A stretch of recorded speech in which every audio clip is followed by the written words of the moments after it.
माहितीये का तुला सांगते मी, आता तू माझ्यापेक्षा वयानं जास्त असशील, पण तुझ्या मला वाटतंय की देव बुद्धी वाटताना तुझी बुद्धी आहे ना घास खायला म्हणजे गवत खायला कुठंतरी गेलेली असेल, किंवा काहीतरी वाईट वर्तणूक करायला गेलेली असेल तुझी बुद्धी.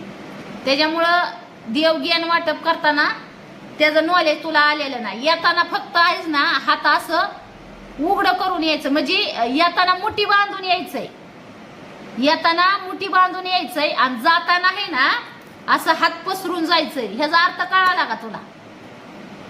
ज्या वेळेस जन्म होतो ना माणसाचा त्यावेळेस ती मुठी बांधून येतो. जन्म जी आपण घेतो ना ते मुठी बांधून घेतो, आणि ज्या वेळेस आपलं मरण, ज्या दिवशी आपण मरल ना त्या दिवशी आपला हात असं असतात, असं पसरलेलं. का माहितीये का?